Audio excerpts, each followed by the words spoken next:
mission team is standing by to communicate with Perseverance after it gets to space. And of course, we are here to tell you what the Perseverance mission is all about. It's an exciting day for all of us here. So we want to walk you through what you will see next during the countdown and the rocket launch. So let's send it over to Joshua Santora and Mick Woltman, who are with the ULA and Launch Services program teams. Gentlemen. Hey, good morning, Daryl. I'm Joshua Santora, and I am here at Atlas Spaceflight Operations Center, joined by Mick Woltman from NASA's Launch Services Program.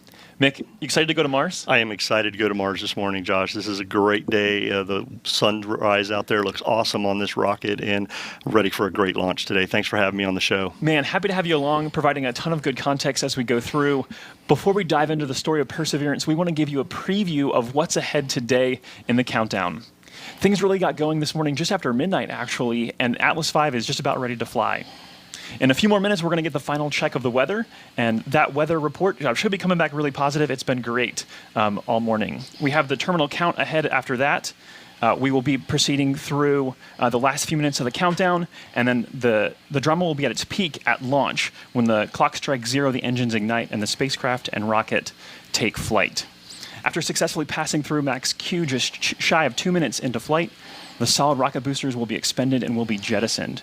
Nearly 2 more minutes and the payload fairing, which you might call the nose cone of the rocket that has been protecting Perseverance, will no longer be needed. It will split in 2 halves and fall away from the accelerating vehicle. 1 minute later, the Atlas booster will have finished its task of lifting Perseverance above Earth's atmosphere and being on the way to orbit. It too will separate, exposing the Centaur RL-10 upper stage engine that will almost immediately begin its first burn that lasts approximately 7 minutes. After coasting for more than 30 minutes, the second burn, lasting around 8 minutes, will take Perseverance out of Earth orbit and into solar orbit on its way to Mars.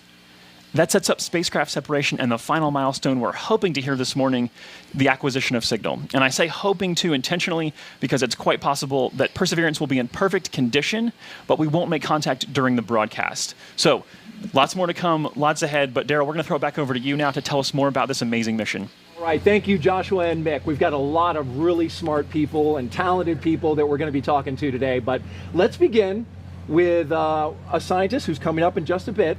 We'll want to talk a little bit about Mujega Cooper, who's here. She is a planetary protection lead for this mission.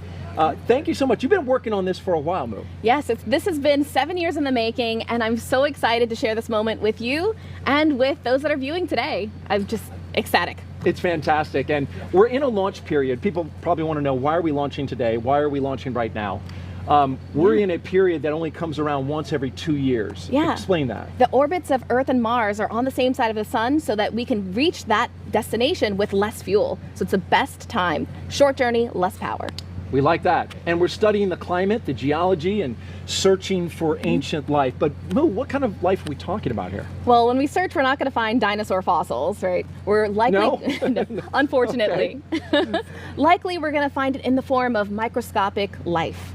We're hoping Ancient to. life. We're hoping. Yeah, we don't know if it's there, right? Yeah, don't know. Okay, well, that's why we're going. Yes. All right, thank you very much, Moo.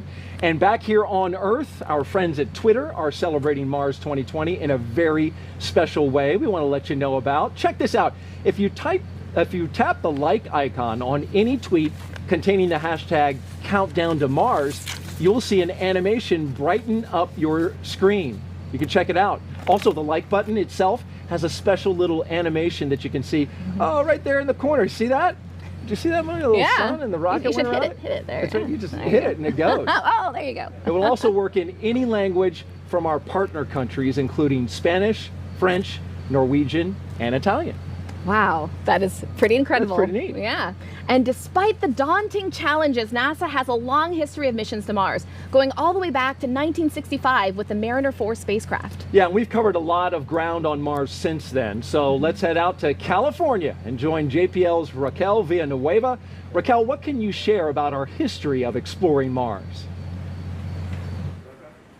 Well, Daryl, in the past, we explored the Red Planet with orbiters and landers, but it was the ability to move around Mars with rovers that truly helped unlock its secrets. Today, I'm joined by Perseverance Deputy Project Manager Jennifer Trosper. She has worked on every single Mars rover mission for the past 3 decades. Now, Jennifer, how does today's launch fit into the history of exploring Mars? Well, we have always been interested in Mars because it's the thing that's most like Earth that we know of. And it's a little bit different today, and so understanding what happened to Mars will help us understand more about our solar system and also more about Earth. Now, as we said, Mars exploration started in 1965 with the Mariner spacecraft flying by Mars. And in 1975, we actually landed the Viking 1 lander on the surface of Mars. And then after that, we started sending orbiters with more sophisticated instruments. Those instruments would do global mapping. They'd find the minerals. They'd find the topography of Mars. They'd actually study the weather of Mars. But we found out that those orbiters needed partners. They needed partners to go down to the surface of Mars and explore like a geologist on Earth would, where he walks around and takes pictures and maybe she takes some measurements. That's what these rovers needed to do, and that's really what started the Mars Rover program for us. Our very first rover we sent in 1997. It was a Sojourner rover. Sojourner weighed about 25 pounds and drove all of about 400 feet. But she really showed us what value a rover on Mars could have. And so then the Mars program started the Follow the Water theme to try to understand Mars better. And the first two rovers that were sent to Mars to follow the rover were Spirit and Opportunity. They landed on opposite sides of Mars in 2004, and they drove 30 miles combined. And they both found evidence that there had been water on Mars in the past. But we still weren't sure whether that water fostered an environment that was good for life. And so then we sent Curiosity in 2012. The Curiosity rover was big, it had a big robotic arm, it had a drill, it had a science lab in the front. And Curiosity was trying to understand the habitability of Mars. Could Mars have ever fostered life? Could life have ever grown on Mars? And within months of Curiosity landing on the surface, she actually found an ancient habitable environment on Mars. But we still don't know if life ever did form on Mars, and that's the goal of the Perseverance mission. Wow. Thanks, Jennifer. And now that we understand how each rover mission helped shape the other, let's get to know Perseverance. You know, Mars is the closest place that we can reach with robotic exploration that we think had a really good chance of having ancient life. The Perseverance rover will land at a location called Jezero Crater. Jezero Crater is a very interesting place. It's a crater that once held a lake. There are a lot of craters on the surface of Mars that could have once hosted ancient lakes, but not every crater that we think had a lake actually preserves evidence that that lake was there. It had an inflow channel and it had an outflow channel. That means it was filled. The crater was filled with water. In Jezero, we have probably one of the most beautifully preserved delta deposits on Mars in that crater. The major goal of the Perseverance mission is to investigate astrobiology on Mars, and in particular, to address the question of whether life ever existed on Mars. The Perseverance rover starts with a design that's very similar to Curiosity, but we've added to it a whole new set of science instruments. And these science instruments were purposefully selected to help us in the search for biosignatures. We're going to be taking microphones with us. For the first time, we're going to have that human sense on another planet. Perseverance carries with her a grand experiment in spacefaring technology, a helicopter, the name of which is now Ingenuity. One of the major upgrades that Perseverance has from Curiosity is that it's able to self-drive for a distance of up to 200 meters per day. As the rover is driving, it's literally building the map of the road it's driving on Mars. Scientists for years have told us that to really unlock the secrets of Mars, we have to bring samples from Mars back to Earth. So what Mars 2020 is going to do is to drill samples, put them in small tubes. We're going to seal it in its own individual tube. We set them on the surface to provide a target for the second two missions, which hopefully will get in development in the next several years and could potentially get the samples back to Earth by 2031. Perseverance is a very, very profound first step in both our understanding of our place in the universe and a stepping stone towards human exploration on Mars.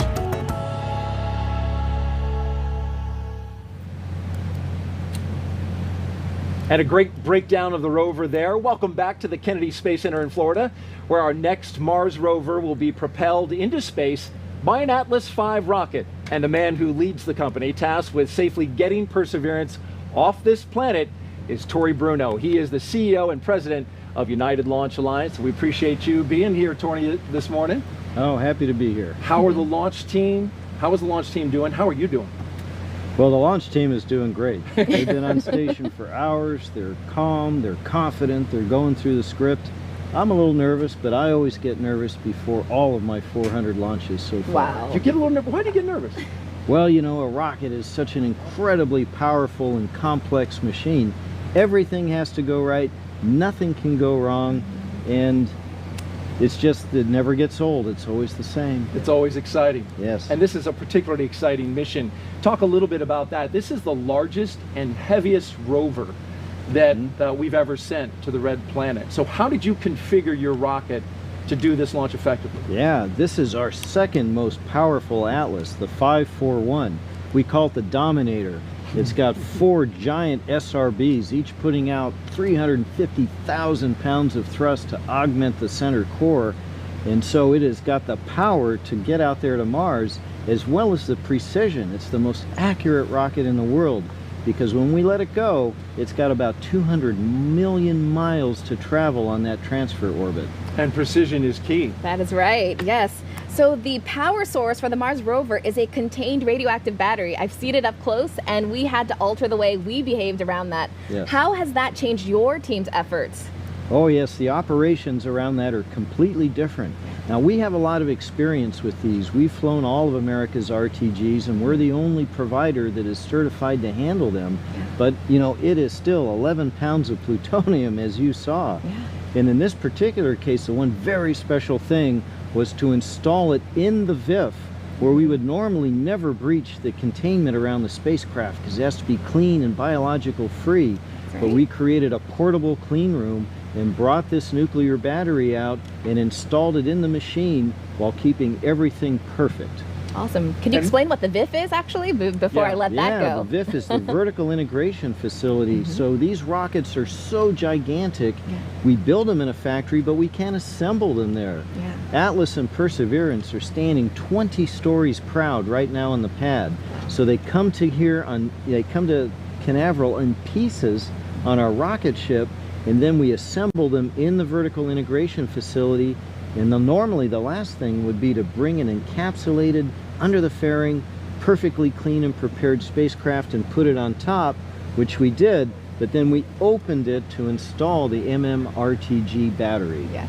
And that came late in the process, and that was intentional. Yes. You mentioned there's a certification for who certifies the rocket? So NASA certifies the rocket, and then NASA and the Department of Energy certify a provider like us to handle a nuclear payload because of all these special requirements. Very good. You know, when you were preparing for this mission, you couldn't have imagined, a year ago that you would have a coronavirus pandemic wreaking havoc on this state. How did you handle that, and how did you overcome it? Yes, well, you know, the one big lesson learned here is you can't buy back time. So when this broke out, our response was early, it was aggressive, and fortunately it was effective. So we did all the things you might be familiar with. You know, we wipe down every surface every hour, we deep clean every evening, we are wearing PPE, we have our teams spread out. We actually change the flow of the work to keep our people safe, but to also keep these vitally important missions going. And of course, I can't say enough about our team. They're so disciplined and so courageous to persevere through all of this, and now to make our third launch under all of these mitigations. I'm just so proud of them. Well, Tory Bruno, CEO of United Launch Alliance, we appreciate you being here, sharing your knowledge with us. Good luck with the rocket launch today, and enjoy it.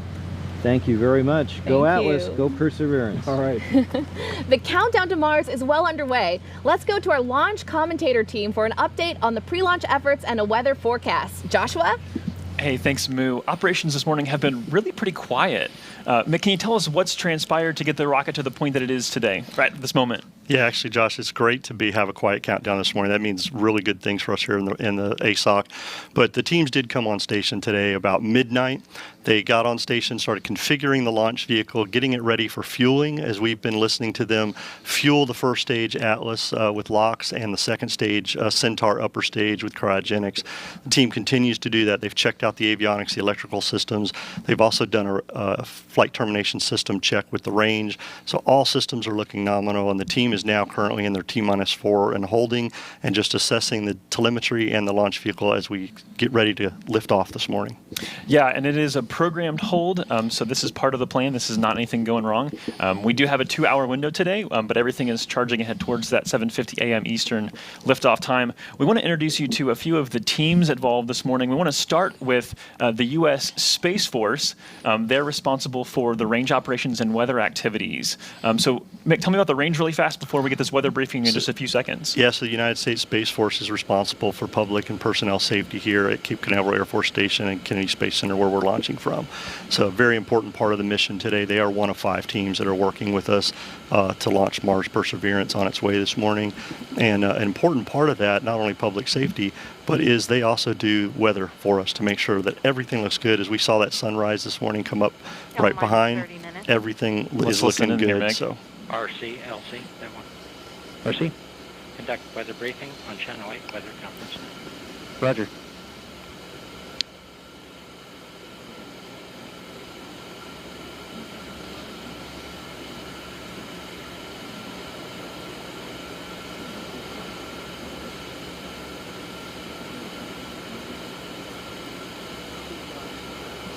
Sorry, we thought we were going to get that for you live, and apparently the audio is on another channel. Forgive us. You should be looking at a visible satellite image. We have now mostly clear skies, a few clouds off to the east over the water. We were monitoring one cell on the radar 10 miles to our southeast, which has dissipated, so things are looking great for launch. We are go on all LCCs and expected to remain go through the count. Our temperature is currently 80 degrees. Could climb to 82 by the end of the window. Winds are currently from 220, 8 knots sustained with peaks to 10 knots. 10% POV for the cumulus cloud roll. Proton flux is at normal background levels and expected to remain so through the count. And this concludes the weather brief unless there are any questions. All right, so I think we're in good shape. We heard a great report there. Again, hearing the go on all LCCs, the launch. Absolutely. LCC. Launch commit criteria. I can never remember the second C. Appreciate that. So tell us about the T clock, because obviously we mentioned we're at T-4 minutes and holding, so we have a difference here in these 2 clocks today. Yeah, so the teams actually are working to 2 different clocks. The L clock, or what we call the launch time, or L- time, is the real-time clock, which continues to count down towards liftoff. T-time, that's the clock that the team uses for operational sequences of events in the procedure. This time has built-in holds in it, one of which we're in right now, 30-minute hold, which allows the team to adjust things that they need to do throughout the countdown tonight. So the L clock will continue counting down, and what's unique about this is at L-4 or T-4 as we pick up the count, these 2 clocks will sync up and we will count down to liftoff this morning. One of the things we want to kind of piggyback off of the weather briefing for is to talk about the power source for Perseverance. Perseverance actually has a nuclear battery, which that might be a little bit alarming for people to hear that. It's not a nuclear reactor, it's a nuclear battery, and it's actually something that has been developed by the Department of Energy for this kind of a purpose. It's a multi-mission radioisotope thermoelectric generator, which is a mouthful, but it's an MMRTG. It's roughly the size of a 5-gallon bucket, and it is designed to actually Mick, how does this actually produce power for the robot? So it's using nuclear material inside, right, to generate the electricity that's there. Starting off the mission today, it'll be about 110 watts of power that provides the spacecraft as we lift off. And it'll provide power for Mars Perseverance throughout its whole mission life. So that's the unique thing about this battery source that's pretty neat, is that it will continue for the whole time. Yeah. The Atlas V has a perfect launch record, so it's in good shape. So we're not expecting any problems, but if there were a contingency today, we'd want you to stay with us to talk through some of the details, and we'd be be providing advisories. We have teams that have been focused on this specifically, and they're working towards making sure that everybody is safe and our robotic explorers are safe as well. So that's going to do it for now. A great weather briefing. We'll send it back over to you, to Daryl and Moo. Thanks, Joshua. With the countdown to Mars well underway, we want to take a moment to honor our country with the singing of America the Beautiful. We are proud to present to you now two-time Grammy Award-winning singer Gregory Porter.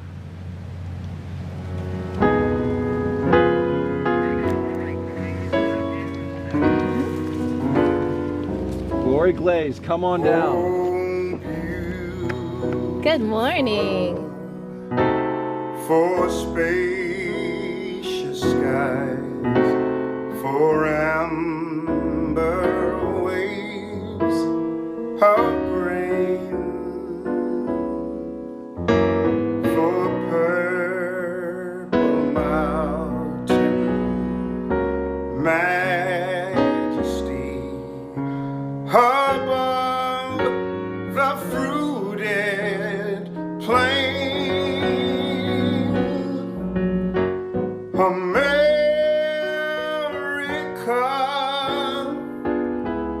America,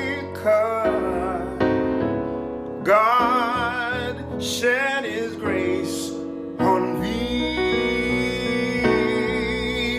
and crowned thy good in brotherhood from sea to shining sea.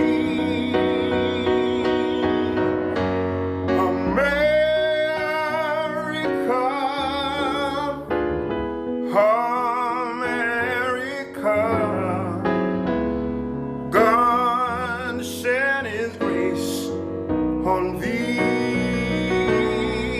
and crowned thy good with brotherhood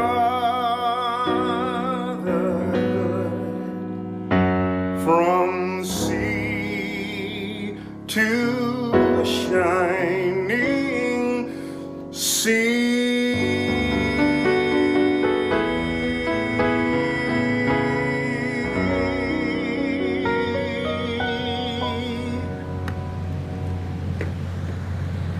The beautiful baritone voice of Grammy Award-winning singer Gregory Porter. That was outstanding. It was so emotional. If really I great. could launch the rocket right now after that, see some rockets, red glare, I say it's perfect.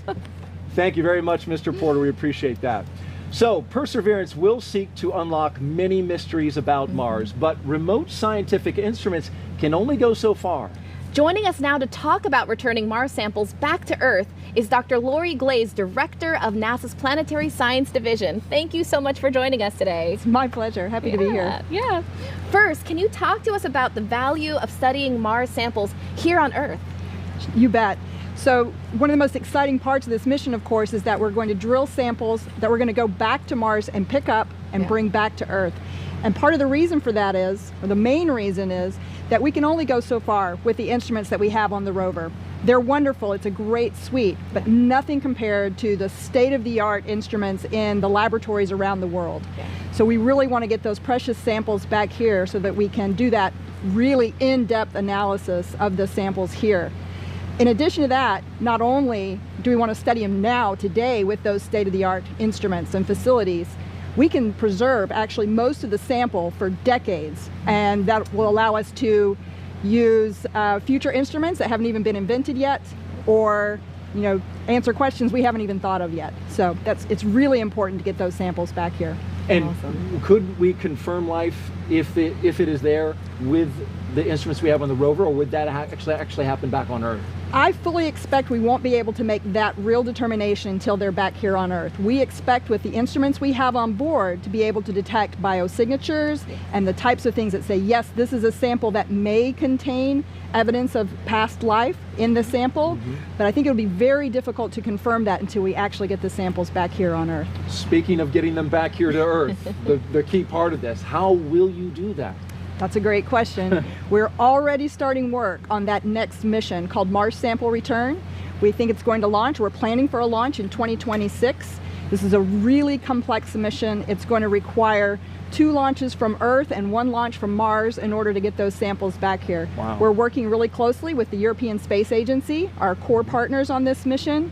So we'll have a launch from the US, which will launch a sample return lander that will land on the surface carrying a fetch rover that will go out and pick up the samples, bring them back, load them into a rocket, the Mars Ascent vehicle, and launch them into orbit around Mars.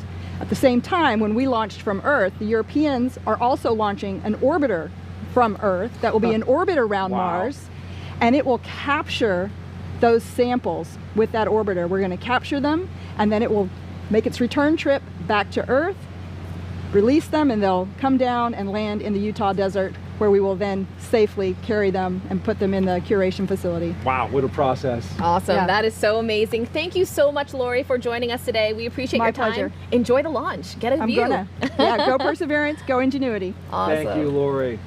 Well, in the early 1900s, the Wright brothers proved powered flight was possible on Earth.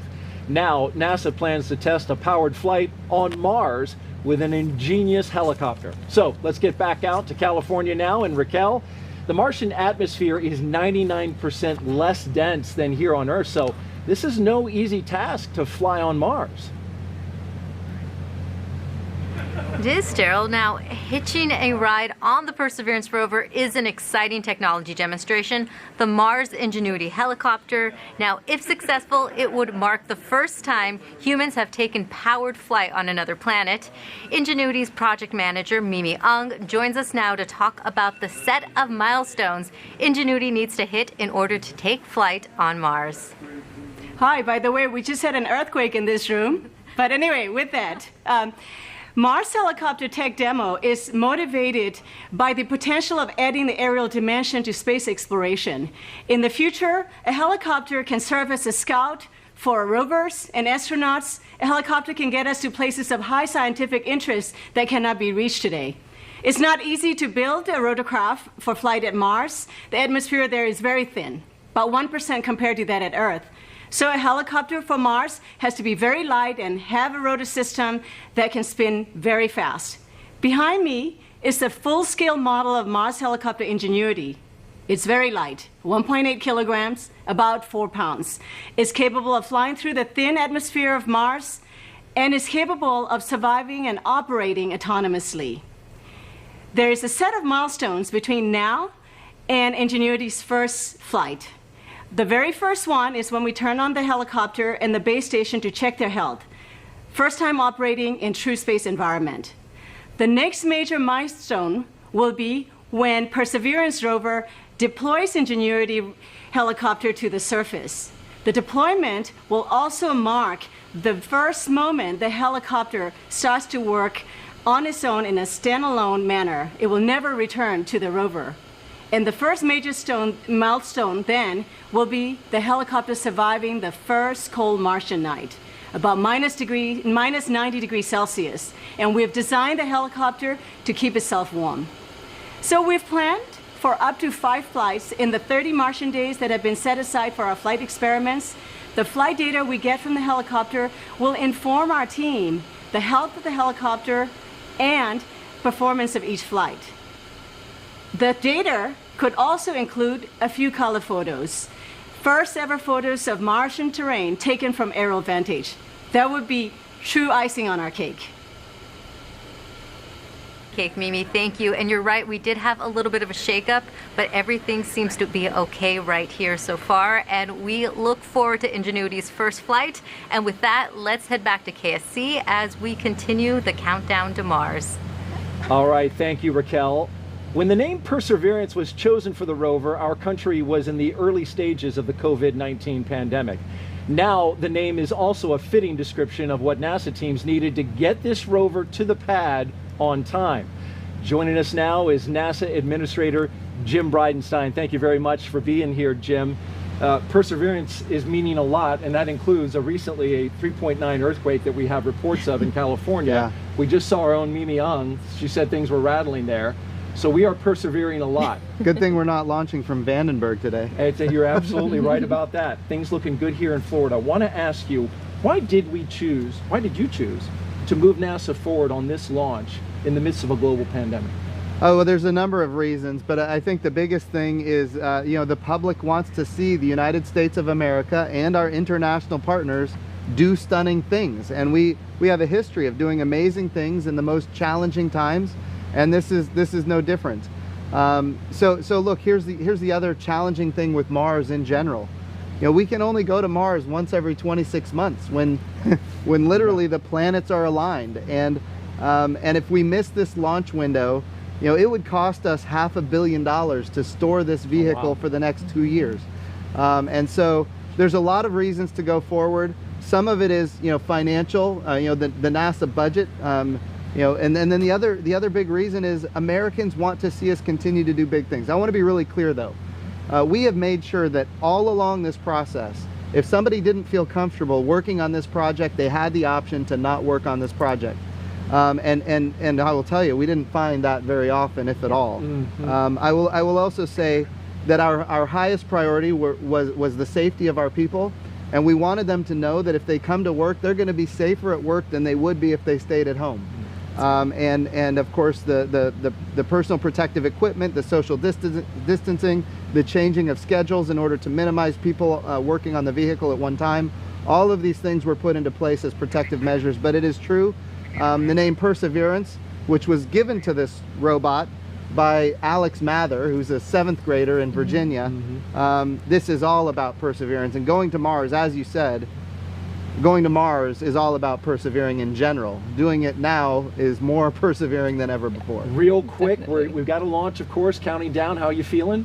Well, nervous as always. This is a lot of money at the top of a rocket, and of course not just the money, but the entire life's work of so many, thousands of people. So look, it's going to be a good day. We're knocking on wood. Right. But it's going to be a good day for NASA. Thank you very much for being here, Jim. Appreciate Always. your leadership. Thank you. You bet. All right. Thank you so much. We are now at L-14 minutes and counting. Let's check back in with Joshua and Mick to get an update on preparations to launch the rocket. Joshua, there's an important poll by the Launch Services Program happening soon, right? Yes, absolutely. So the countdown is continuing. Obviously, a status report, we heard them talking about the earthquake, and everything is still good. We're hearing that on the back end that things are proceeding well. No major issues or hiccups because of that. Everything going well. The savvy viewers out there will notice the clocks in motion, 2 clocks actually. The countdown clock there behind Daryl and Moo is at 4 minutes and holding. Excuse me, at T minus 4 minutes and holding. But the clock on your screen now is the L clock, and that is continuing to count down towards that 7:50 a.m. liftoff time. Yeah, that's exactly right, Josh. As we talked earlier, the L time is the real-time clock that continues to count down to 0. At T minus 4 and counting, the 2 clocks, the T clock and the L clock, will sync up as the team continues to work their operational sequence events and the procedure. So the team is very focused this morning. As you already mentioned, the earthquake that was brought up, the team has assessed that and looked at it, and they're doing a great job and getting us to 0 this morning. So we mentioned the U.S. Space Force as one of the 5 teams earlier, and next up we have the NASA Launch Services Program team responsible for managing the launch, and we're going to hear a poll here from the NASA launch manager himself, Omar Baez. He's going to poll his team for their readiness to be able to report out in just a few minutes. So he's very punctual, so this should be coming right on time here in just a few seconds. Let's listen in now. This is the NLM on the NLM net. Currently working, no issues on range or the launch vehicle. Weather is green, 10% chance of violation, and winds aloft look good for the entire window. The spacecraft did experience some earthquake activity at their control center in Pasadena, but appears to be ready to proceed. And with that, I would like to poll the team for final launch poll and spacecraft configuration. NASA CE. NASA CE is go. SMA. SMA is go. SMD. SMD is go. NASA Mission Manager. NASA Mission Manager is go. LSP. LSP is go. Copy. NASA team is ready to proceed. All right, so we heard NASA team is ready to proceed. He even mentioned the weather in there, which is great, only a 10% chance of violation. Again, a big thank you to Jessica Williams of the U.S. Space Force 45th Space Wing. I like the fact that we're working no issues this morning into this count. That's an important part that Omar brought up. And the team, one thing you need to understand about the NLM is it's a combined NASA team of spacecraft and engineering. So hearing all those goes is good this morning. Yep, and we're going to keep moving because we got a lot to do still. We're going to throw it back out to you, Daryl. All right, thank you very much, Joshua. Our NASA teams across the country overcame challenges caused by the COVID-19 outbreak, as you've heard so far, to get this Mars rover to the launch pad on time. We are about to hear from workers at centers in California and Florida who took every imaginable precaution while managing to get this vital work done.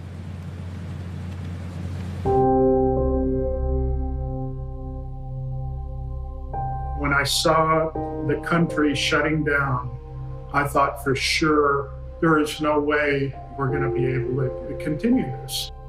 It's something that nobody expected. It's something that nobody could plan for. Rather than your first priority being mission success and getting to the launch pad, your first priority immediately gets displaced, and it's now the safety of the people. I was seriously thinking Mars would be Mars 2022. It took a lot of work to put stuff together in order to keep momentum going, to keep people working safely, keep them healthy, and to keep the project on schedule. There's no doubt that working in isolation, not virtual isolation, but in physical isolation from everyone else, is a challenge. It's hard for me. I have 2 young kids. Sometimes I'm not able to focus or listen probably as well as I would want to. A lot of our work was occurring in a clean room anyways, but that meant that even before we entered the clean room, we had to find ways of ensuring that we were not putting ourselves or others at risk. Most of the time for these missions, our relation with the spacecraft customer is incredibly important. So usually we're able to be here working beside them on their equipment and making sure that all of their needs are covered even before they ask for it. It is a challenge, but we're used to meeting unique requirements here at the hangar, and we pride ourselves in our flexibility. This is just another mission, just with a different set of obstacles that we have to overcome. It might not be, like a broken rocket, but it's it's got its own challenges. Our job is to go into the unknown, and this is just another example of the unknown. How to make this job happen when you're doing it largely through a computer screen. I asked the team a couple months ago if they would like to do something to kind of symbolize and mark these challenges that we faced, and they designed something that we called a COVID-19 Perseverance plate that's now affixed to the port side of the rover. It has a globe representing all of us that face this challenge together, the spacecraft leaving the Earth on its way to Mars, and all of this supported by the now familiar staff and servant of the medical community. And we hope that this mission, in some small way, can inspire them in return. Pretty much everybody that I've talked to that's associated with the mission has said the same thing, which is you could not have come up with a better name than Perseverance. We have persevered through this. Nobody's given up. We will get this mission done. We will get it done through the pandemic. I think it's a really important symbol of humanity, hopefully persevering through this great challenging time that we have right now. We appreciate that team as well as the medical community that really stepped up and helped. And it's ironic, Moo, because the name Perseverance was chosen by a 7th grader who at the time he submitted that name, he didn't know that we would be faced with a global pandemic. So we are glad to have him and his family here along with the student who named the helicopter to watch the launch in person. Their names are Alexander Mather and Vaniza Rupani, and they are watching from the 5th floor balcony of our engineering building, just a stone's throw away from the countdown clock. Look at that, there they are, looking cool. Alexander Mather, who goes to Lake Braddock Secondary School in Burke, Virginia, submitted the winning essay to name our rover Perseverance. Yeah, they've got a great view. I've seen it from up there. They've got the VAB in the background, as you can see there, so cool. It's such a beautiful setup for this awesome launch. And Vaniza, who you can see her, and they're waving. Hey guys, appreciate you. She's a junior at Tuscaloosa County High School in Northport, Alabama. She entered the contest as well and came up with the name Ingenuity for our helicopter that will accompany our rover to Mars. Thank you both for being here. What a neat view that is. Yes.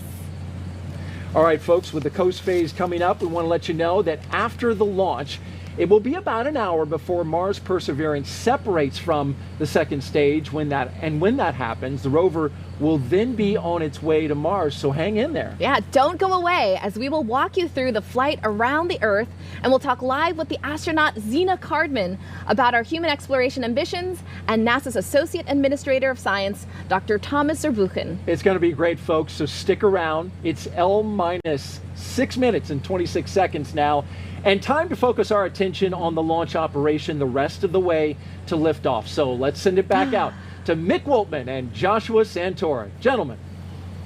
Thank you. I want to let you listen into the remainder of this poll in motion. Let's go to that now. Range coordinator.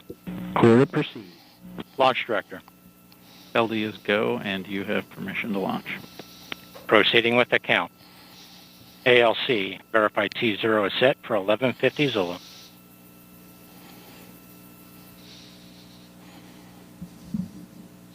So 11:50 Zulu. That is 7:50 a.m. Eastern yes. time. So that time is correct. As I'm watching Josh do the calculations on his finger there. Get my abacus out. That's right. No, so there's a lot to come ahead. One of the things coming up in just a few seconds. 5 minutes, 30 seconds. OS, NSC.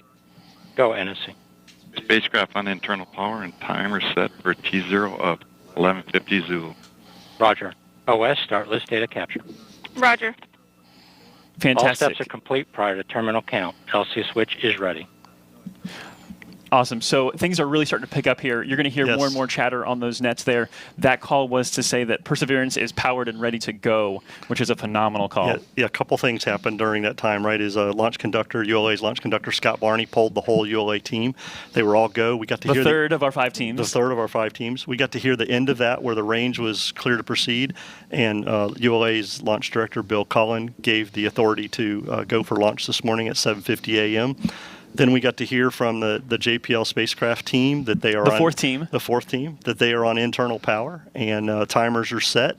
They are targeting a liftoff of 7:50 a.m. this morning. So all things are looking good for us, Joshua, this morning. It's so, we talk about being nervous and excited. This is right here where we're nervous and excited. Yes. There are a lot of things happening as we get ready to count down to the liftoff this morning. We have about 15 seconds left in this hold before we pick up the count.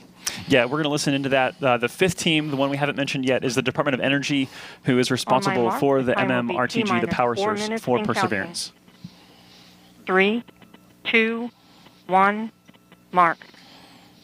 Awesome. So this is now the terminal countdown. This is that time when things become more and more automated over the next few minutes, and the energy's building, but the focus is increasing exponentially. Yeah, as Tori said during his interview, the teams are very disciplined, very focused on what they're doing, the operational sequence of events that they're following. They are making sure everything happens, especially in this T-4 and counting period, because there's a lot of things they have to do. They have to finish topping the vehicle, make sure that all the tanks, first stage, second stage on Centaur, are at flight pressures and full of fuel, ready to go for this morning. They have to make sure the FTS system is armed and ready for personnel safety just in case, so that the range can do that. They have to check the electrical and avionics systems. They have to make sure that the flight computer has all the information it needs to place Mars 2020 into the orbit it has to. So a lot of things going on. Exciting time for the team right now, but again, staying focused and following that procedure they've got. 3 minutes. As we look ahead to post-liftoff, want to kind of preview for you what's going to happen, because there's going to be a lot going on. You're not going to hear much from us. You'll actually be hearing from the ULA flight commentator, Jesse Gonzalez. He'll be kind of giving those calls past liftoff that will walk us through maximum dynamic pressure and into SRB separation, and then into fairing separation, booster separation, and then the first main engine ignition of the Centaur, yes. RL-10. And so then you'll kind of hear us jump back in and help provide some more context to what's going on. We encourage you to stay with us for the rest of the show, though. There's a ton more content we have to bring you, and we are far from over. Want to emphasize that the countdown to Mars is not done at 0 today. The countdown to Mars ends in February, when Mars 2020 safely delivers Perseverance and Ingenuity to the surface of the red planet. So we're going to let you listen in now and enjoy the last couple minutes of the process of launching a rocket.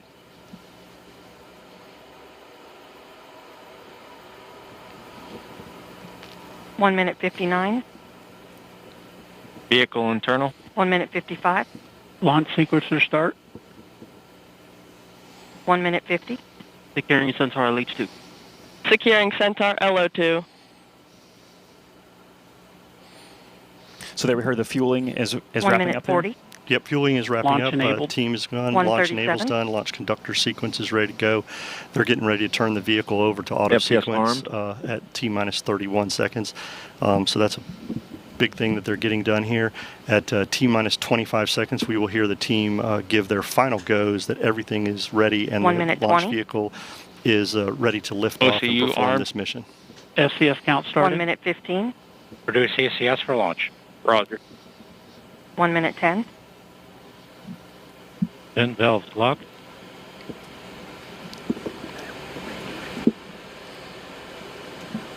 One minute. Rock, report range status. Range green. That's good to hear, Joshua, right That means there. public safety there is accounted for, the FTS system. There you see on your screen a beautiful shot. The skies look great. There is little wind happening. You'd be able to see more of the venting. If there were wind, the trail of that venting. So we're ready to go. And actually, that's an important point. The reason we don't see that Stable at venting is step the 3. vent valves have been locked up to put flight pressure into the tanks. And as we just heard, they're stable at step 3, which means the tanks are ready to go. And here at about 5 seconds, we will 28 hear seconds. the team ECS reduced for launch. give their final go. 25 seconds. Status check. Go Atlas. Go Centaur. Go Mars 2020.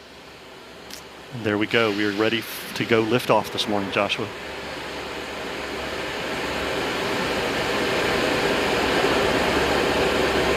Eight, 7, 6, 5, 4. Engine ignition. 2, 1, 0. Release and liftoff. As the countdown to Mars continues, the perseverance of humanity launching the next generation of robotic explorers to the Red Planet.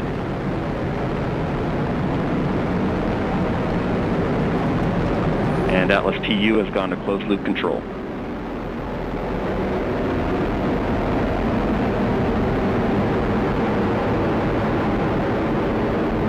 Coming up on 30 seconds into flight, the RD-180 is throttling down as expected. Engine response looks good. And Mach 1, Atlas 5 is now supersonic.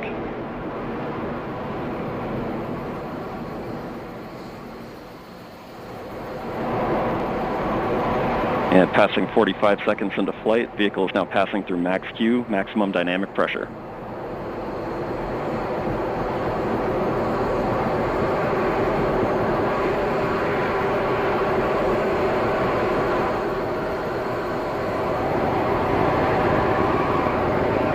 And passing 1 minute into flight, the RD-180 is throttling back up as expected. Engine response looks good. At this time in flight, the SRB chamber pressures remain nominal. The RD-180 pump speed and fuel injector pressures are responding well to demands on the engine. Standing by for SRB burnout shortly.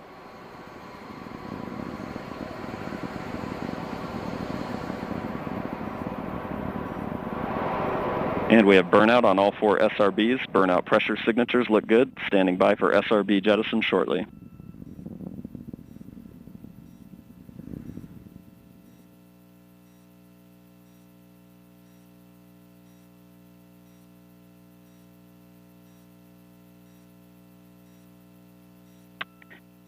And we have a good indication of SRB jettison of all 4 SRBs. And the vehicle has gone to closed loop guidance. Vehicle body rates are responding nominally at this time.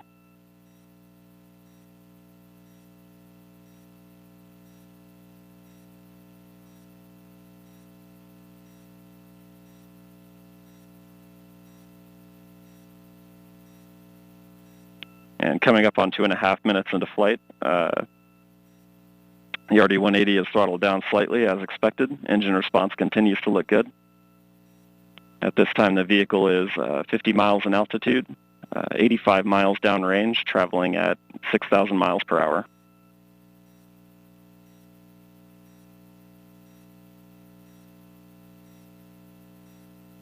And the Centaur reaction control system is now pressurizing to flight levels.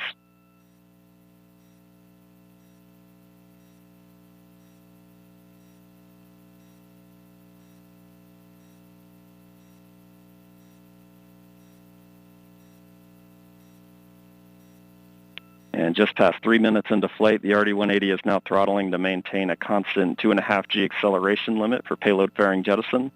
Engine response and vehicle acceleration look good.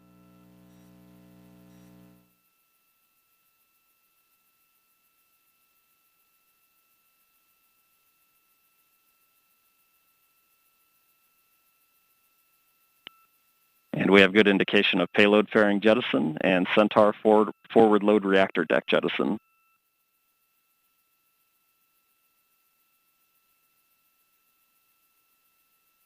And the RD-180 is throttling back up to attain a 4.6 G acceleration. Engine response continues to look good.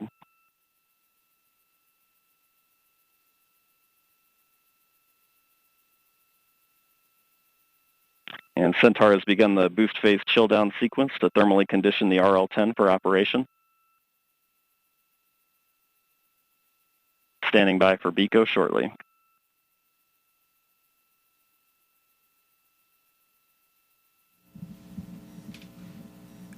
BECO's the call for booster engine. And we have BECO, booster engine cutoff, standing by for stage separation.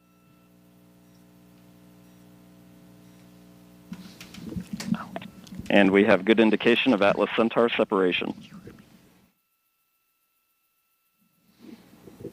So there you're seeing live footage. And we have the MES rocket. 1. RL-10 operating parameters look good. Chamber pressures are stable.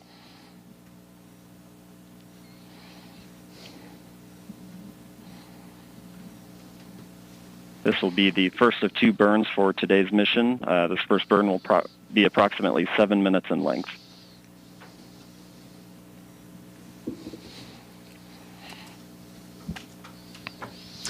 So Mick, that's pretty exceptional footage there. That's live video. We will see that switch over shortly into an animation that kind of helps let us know what's happening with the rocket. But right there, a beautiful liftoff. Fun to feel that rumble in the building here as we proceed towards orbit and then towards Mars destination. Yeah, absolutely. It was great watching an on-time liftoff of the Atlas V with that little over 2 million pounds of thrust. Cleared the tower in roughly 5 seconds. Josh, you and I worked the InSight mission, and if you recall, that mission on the West Coast took about 17 seconds to get past tower. So with those 4 solids today, this thing really got out of here and on its way. And it's, as we hear from Jesse, everything's looking nominal, and all vehicle parameters are within the design limits, and we're getting ready to come up on a main engine start for that first burn that Jesse was talking about. Yeah, so recapping this countdown to Mars, the stations began to be filled up this morning just after midnight. Preparations, fuelings, powering up, all the way through that liftoff that happened. I think, Mick, it wasn't precisely on time. I think you said it was like 10 milliseconds early. So it's pretty much dead on. Yeah, dead on. This team does a great job. As I said, they're very focused, very disciplined. As Tori also said, courageous. They have done a lot of work to get us to this point today through this pandemic, changed how they did some of their work, made adjustments as needed. A lot of cleaning, a lot of things, a lot of wearing their face masks, doing all kinds of things. And so this is an exciting time, not only for the JPL team in Mars 2020, but everybody that's worked this mission, and for the country and the agency. So this is exciting to see. We still have a long way to go, Joshua. Yes. Before spacecraft separation. Yeah, we had a really quiet countdown today, which is phenomenal, that we got off the ground on time. And we are proceeding now that we are in the middle of the first burn. It's tough to make out, but that engine is lit and it's firing. So we are in motion. There you go. There's that animation we talked about. To telemetry there as we switch to a TDRS compatible data format. TDRS. Overall telemetry quality is very good. The space tracking system. So there you go. This is not an actual video, but this is an animation that's driven by real data. So although we're not actually seeing the engine on screen right now, we can see that the engine is lit, and that is driven by the data that says that the engine is truly lit and we're in this burn. Yeah, the launch vehicle continues to send telemetry to the launch team via the TDRS network, as you mentioned, and that allows them to continue to watch what's going on and make sure all their sequence of events meet their timeline. We continue on a nominal flight this morning. This first burn, as we heard earlier, will be about 6 minutes. This will get us into that park orbit around Earth, allow us to get on our way, and then get into that approximately 30-minute coast period that we're going to have. 8 minutes into flight, beginning to see the Centaur PU system balance out mass errors. seeing very stable body rates in the Centaur.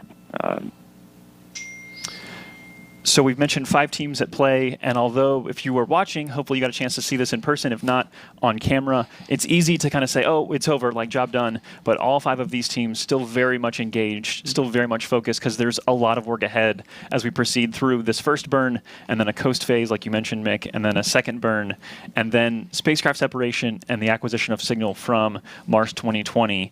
So a lot more coming up here. Mick, I know for Launch Services Program, you guys manage the launch. So what does that mean? I mean, this is you guys' work in action right now. By the way, that's the 5th team that we didn't get to mention. We talked about JPL, we talked about DOE, we talked about United States Space Force, and United Launch Alliance. LSP, we are like the brokers to select this launch vehicle and help with manage this mission. So we get our spacecraft customer, the JPL folks, they come to us. They have some certain requirements that they need for this mission. The Launch Services Program made up of engineers and flight analysis folks, and they look at everything, they help define those requirements, and then we go out and procure a vehicle from a commercial partner.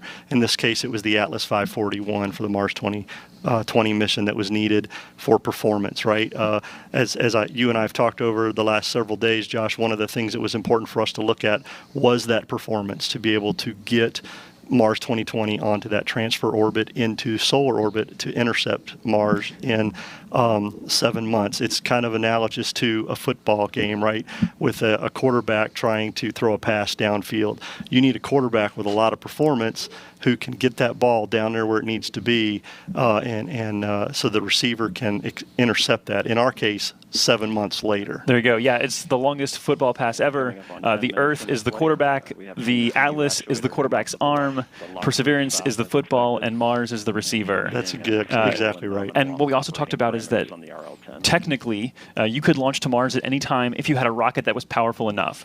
But this is the launch period every 26 months or so, as we've talked about, that makes the most sense because you require the least amount of energy to get to Mars because it takes a lot to get there. Obviously, like the Atlas 541 is a workhorse. Yeah, as Tori said, it's their Dominator. Right? There you go. I love that name for the Atlas 541. But we heard Jim Bridenstine, our NASA administrator, tell us that if we didn't make this launch period, we would be down for roughly 26 months. It's right? tough. So the period started July 17th and goes to August 15th.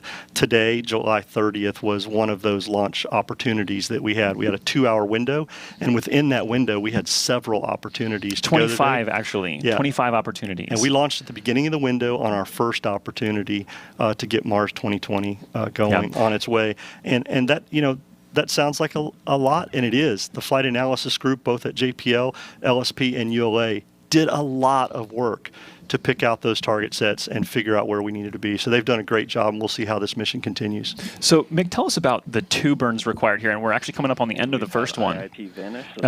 Ultimately, a lot of people probably, and myself included at some point, just like, why wouldn't you just keep firing the engines? Just fire all the way through and get to Mars in one shot. So the first burn gets us into that park orbit we talked about. We've lifted off, we've left Earth, we've got into a park orbit around Earth right now. And while we're in that park orbit, we will perform some maneuvers to kind of roll Mars Perseverance and the Centaur and coast during that time, basically setting itself up looking at the sun and away from the sun to control the thermal environments that are on Mars 2020 during this coast period. That coast period will allow us to coast around into the position that we need so that we can have that second firing to get the velocity needed to head off into Mars. Yes, and we will be back for that second burn in just under 30 minutes now. But for now, there's more to learn about this mission and all the amazing science that's involved. Daryl, back to you.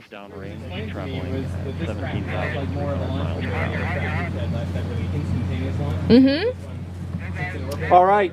Thank you very much. Great launch and great job, guys. Back outside now to recap. An Atlas V rocket carrying Mars Perseverance rover launched on time from the Cape Canaveral Air Force Station at 7:50 a.m. Eastern Daylight Time. Incredible. After the rocket took flight, it separated from the first stage and was then boosted into orbit by the Centaur's second stage. Perseverance is now preparing for a second burn that will put it on a trajectory toward Mars. That's just incredible to say. It gives me goosebumps. It really is. And we're so excited about that as well. And while we wait for that second burn, hang in there with us because we got a lot of exciting coverage to go. We're going to welcome in one of our launch guests, Dr. Derek Muller. He is the creator and host of the popular science education channel on YouTube called Veritasium. He also holds a doctorate in physics education, so he's really smart. And that's why you saw us kind of having some fun, because Derek was here on set and we're just having a good time talking about this launch, which I got to start off with that. Derek, your first time seeing a launch in person, what'd you think? I mean, you know, what can you say? I have nothing to compare it to, but it was awesome, something I will never forget, and I definitely want to be invited back. So if you guys can make that happen, I mean, just so amazing to You see. do a great job explaining physics. What did it feel like? Kind of walk me through as you were watching and experiencing it. Well, it's like all the physics goes out the window a little bit. It's a very visceral moment between you and this very powerful craft. I think it's just amazing, all the, you know, the engineering that goes into making something that's that powerful and yet that controlled, you know, and to witness that is phenomenal. And then to feel the rumble of all that sound as it hits you, I found it an incredibly emotional experience. It's almost unbelievable to, you know, see it taking off. It's very surreal, that's for sure. Nice. What excites you the most about the Perseverance rover? Well, the Perseverance rover is going to do a lot of great science. So I'm excited, for example, that it's going to cache samples that we're going to bring back. You know, super excited that we're actually going to have samples from Mars in our hands. And I think that may clinch whether we can see that life is actually there. But I'm also super excited about Ingenuity, about the helicopter, which I got to visit out at JPL before it was strapped to the underbelly of the rover. And to think about flying a rotorcraft in, you know, another world, essentially, in a place that only has 1/100th the Earth's atmosphere. It seems audacious, and I am impressed and amazed, and I can't wait to see if it works. You know, I'm cautiously optimistic. I think the team is phenomenal. And you did, in fact, a YouTube story on it, a piece on your channel, and did a fantastic job going to JPL. I did, yeah, and I was just so lucky that it was like there, you know, a meter or two away from me on the other side of a door in a clean room, and that was, yeah, one of the great moments of my life. Yeah, that thing's going to Mars. Exactly. Yeah, and it weighs like about as much as my laptop. Yeah. And you think about, you know, it's you know, substantial in its size, and it's going to go there and take off and fly all by itself, because of course we can't control it given the time delay and everything. That is, I just think, one of the pinnacles of human engineering. Yes, absolutely. Now, this is going to do some big science as well. What are your thoughts on the search for ancient microbial life on another planet, Mars? Well, you know, I think chances are good that Mars once harbored life. It was so similar to Earth in the past. One can only expect, you know, life probably sprung up there as well.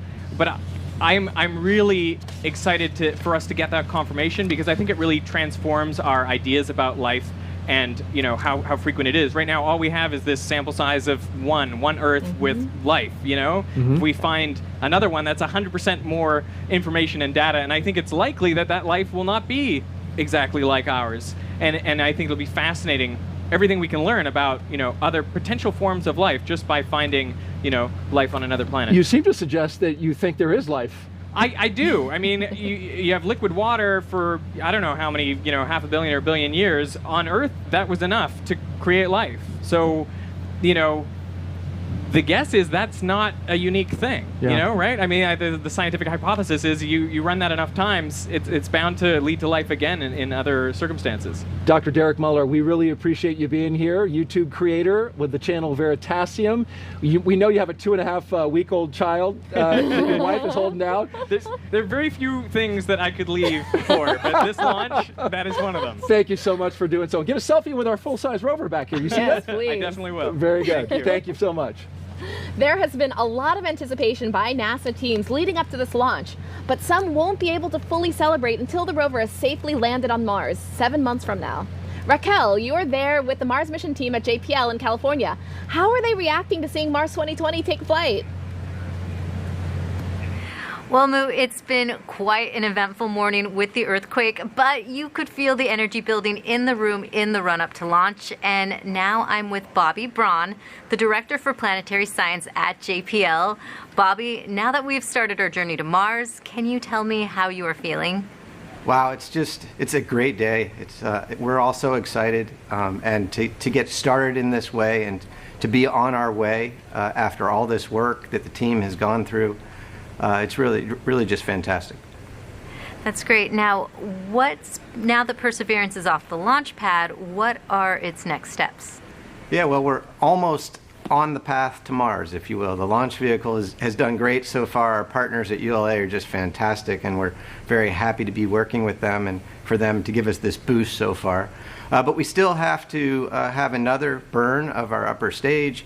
We have to pass through the night side, or the shadow of the Earth, come out on the other side and find the sun and power up, and then establish contact with the spacecraft. And once we do, we'll truly be on our way to Mars. We'll have a spacecraft that's power safe, that we can communicate with, and our journey will really begin. We look forward to that. Thanks, Bobby. Now, Daryl, as Bobby mentioned, there's an excitement here in the room as the team looks ahead to the second Centaur burn. But before we get to that, let's learn more about the science on board this rover. All right, thanks, Raquel. And as you mentioned, there are numerous scientific studies and technology demonstrations on Perseverance. Some of these are directly preparing us to one day send humans to Mars. One in particular is called MOXIE. Jeff Sheehy from the Science and Technology Mission Directorate is joining us now to explain, and he is here with us.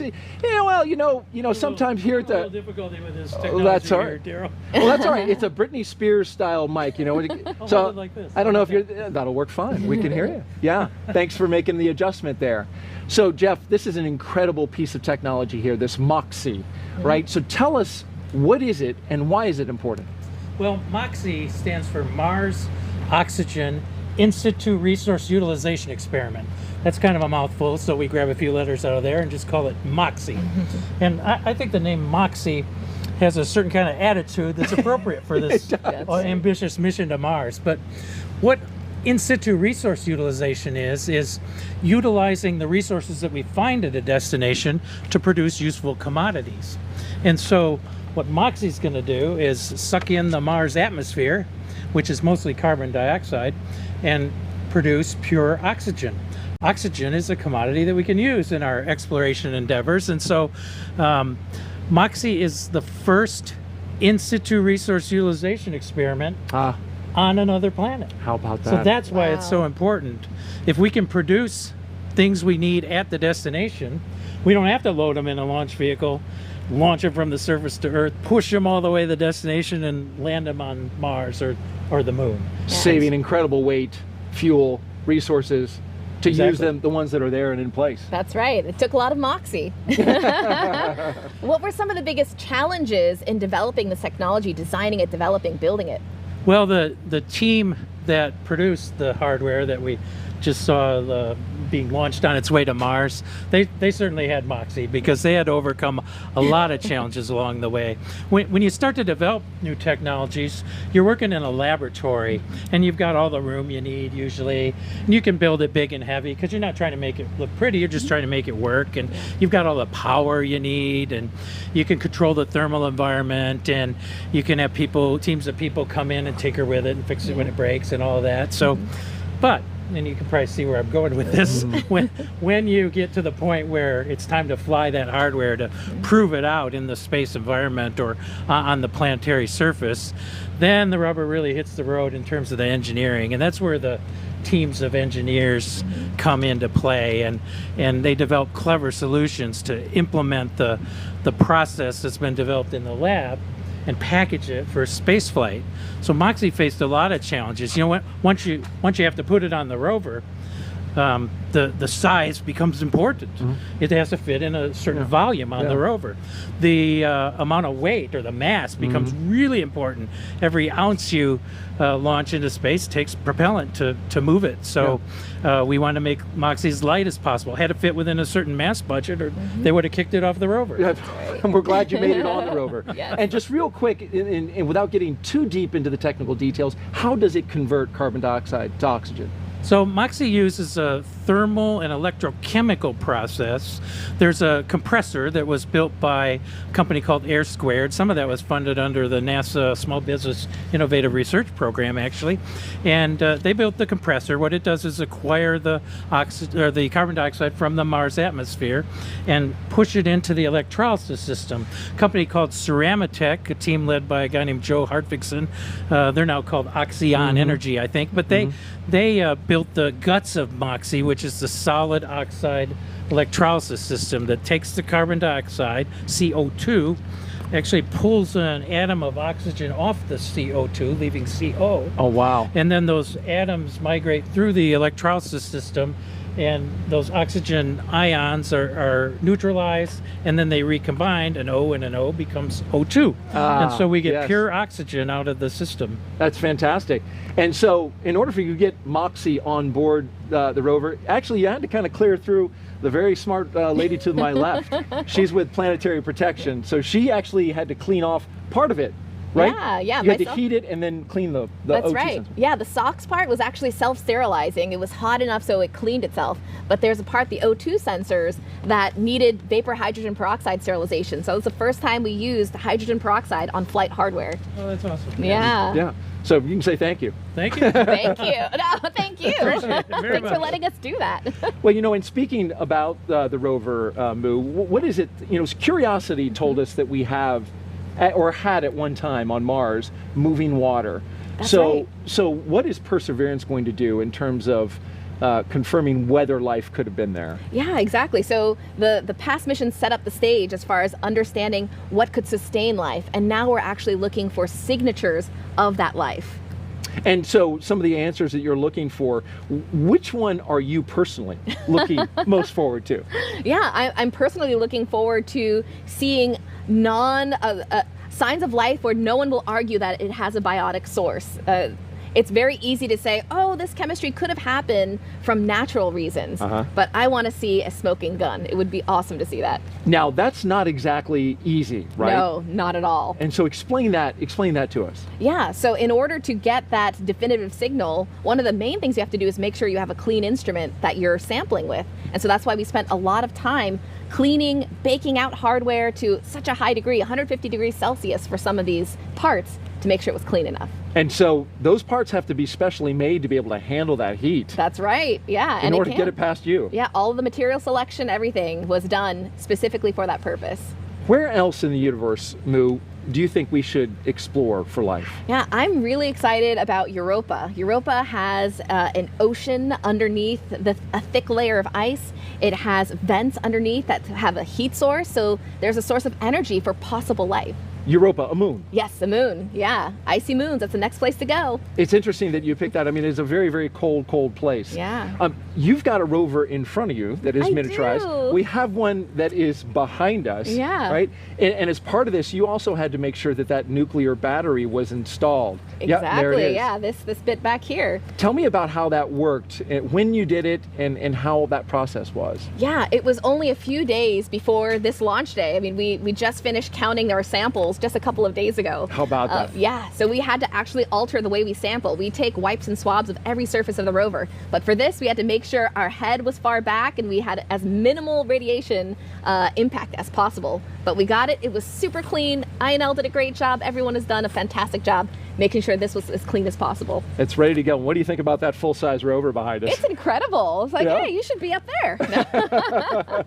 And apparently it is right to scale as you take a shot of it there. That's a beautiful rover. Well, it is. Thanks for describing all that to us, Moo. We really appreciate the time for you describing that. All right, back into the show now we go. Moving forward, of course, this is the countdown as we go up. You can see the Centaur there in the graphics as we are tracking and continuing to track Mars 2020 on its way. And when searching for the possibility of life on Mars, it's all about location, location, location. And Perseverance's destination is a place called Jezero Crater. Let's go back out to JPL now, and Raquel, you've got a scientist there that believes Jezero Crater gives them the best chance of finding any evidence of past microscopic life. That's right, Daryl. Knowing where to look for signs of ancient life on Mars can be a daunting task. It took 5 years to select a perfect landing site, and with us now is Katie Stack-Morgan, one of the project scientists who helped pick that location. Katie, can you tell us why we're heading to Jezero Crater? Thanks, Raquel. There are many reasons why scientists are so excited to send Perseverance to Jezero Crater, and why we think that Jezero Crater is an ideal place to begin a Mars sample return campaign. At Jezero, we think that Perseverance can assemble a diverse set of samples that will help us resolve some of the most important questions about life beyond Earth and the evolution of planets over time. At Jezero, we know without a doubt that there was an ancient lake and river delta. And at Jezero, we have river valleys that flow into and out of the crater, and we know that that lake filled up with water and then overflowed. Life as we know it requires water to survive and thrive, and we think that Jezero has all the building blocks to support past life. At Jezero, we also have one of the best preserved deltas on the surface of Mars, and deltas in lake settings are ideal for supporting life. And the rocks that Perseverance will explore can tell us more about the possibility for past life on Mars. The rocks at Jezero Crater are also some of the oldest on Mars, between 3.5 and 4 billion years old, and that's the same interval of time when life was developing here on Earth. So by exploring the rocks in Jezero with Perseverance, we have the opportunity to explore more about the development of life in the solar system and can answer some of the major questions we have about that fundamental question. Back to you, Raquel. Great. Thank you so much, Katie. And with that, let's head back to Kennedy Space Center. Daryl? Much, Raquel. We are back here at the Kennedy Space Center with our most special guest, Moo, and the Perseverance rover. Here it is, a full-scale mock-up of the actual rover itself. Well, Moo, here it is. Yes. And so we've learned a lot about this rover so far. So tell me, kind of describe from top to bottom what we're working here. At the top, you've got the mass cam, which is pretty tall, right? It is very it's tall. towering over your head. It is on a stage, but what does it do? Yeah, so it has a lot of fun components. Some of them are the Mastcam Z. Z stands for zoom, so you see those two stereo cameras. And there's also that eyeball, what looks like an eye, is actually a laser. It shoots at the rocks. A laser. A laser, lasers. And then depending on the signature that comes back, the spectrometer reads it and tells you what the geology is. And that's fantastic. Yeah. Some of the real exciting science, though, is happening right here on this part. This is the articulating arm that comes out, right, and then goes down onto the planet and starts drilling. Exactly. What all is here that's going to help us understand more about the geology of Mars, the climate, and whether or not there was life? Yeah, there's of course Pixel and Sherlock, the really amazing instruments that are going to tell us about the biosignatures. But in the middle, there is the coring drill. The real drill will have a drill bit, a coring bit, which is hollow in the middle. And there's going to be a tube inside. This is just a 3D printed version. And as it's collecting samples, it's going to have samples that go directly into the tube. Oh, you've got a tube there. Yeah, show that the camera 3D there. printed tube here. And it's going to go down the middle of the tube as it's acquiring the sample. Once it's done, it's going to dock with the bit carousel here. It's going to ingest the entire bit with the tube inside and the sample. It's going to rotate down to the belly, and there's going to be a little arm on the inside called the SHA, the sample handling arm, to manipulate it, take pictures, assess the volume, and then seal it. That's fantastic. And so there's quite a bit of robotics happening between this part, the bit carousel, and getting it underneath. As we know, it's now underneath. But here's a special guest, and we're going to duck down. This is the Mars helicopter. Yes, Ingenuity. Moo, this thing is going to be actually tucked up underneath the rover. It was a late addition to this project, but it's probably one of the neatest things on it. It is pretty amazing. 2,400 RPM that these blades are going to spin in counter directions. Yeah. It's a little bit under 4 pounds. It's super light. And yeah, it's going to be the first rotorcraft flight on the surface of Mars. It's spectacular. And you know what's amazing? It will be taking pictures as well, right? That's Look right. At the blades. Wow. These blades turn, Great right? model. And they turn in opposite directions. I understand. They do. It will have a camera on it. It will shoot live or shoot video. Yes. That we will then get back. It'll shoot video of the rover as it's doing its work, right? Yeah, it's spectacular. And look at the clearance. I mean, this rover needs to clear this helicopter after it's deployed. All right. Well, thank you so much for giving us the tour of the mock-up. It's just like the real one, except for it's not going to Mars. Well, thank you so much. And so by now you may have heard that this Perseverance rover was named by a 7th grader. And it was given that name, which is very special to us. And so we asked Hidden Figures actress Octavia Spencer to tell you why the Perseverance name is more than just a name to us here at NASA.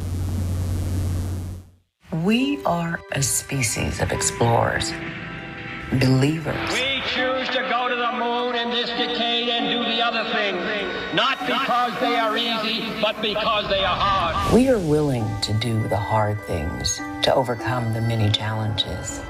This is what brings out the best in us. We are go for a mission to the moon. Our path has led to success and to bitter losses. We come together today to mourn the loss of 7 brave Americans. Yet, even when faced with tragedy and setbacks, we persevere. We keep striving. We keep believing. From space, we see our planet as a whole. We see the challenges facing it, and we face those challenges together. We will not give up. We challenge convention. We refuse to accept the status quo. The time at hand is hard, but we will persevere.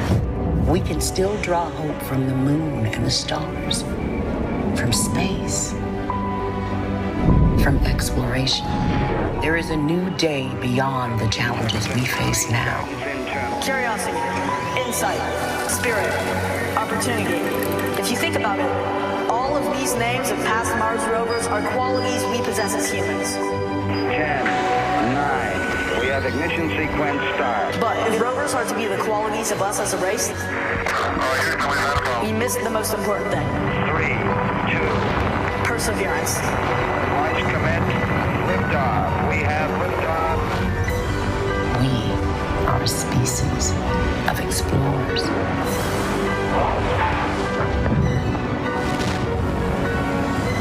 We will meet many obstacles on our way to Mars. But as humans, will not give up. We will always persevere.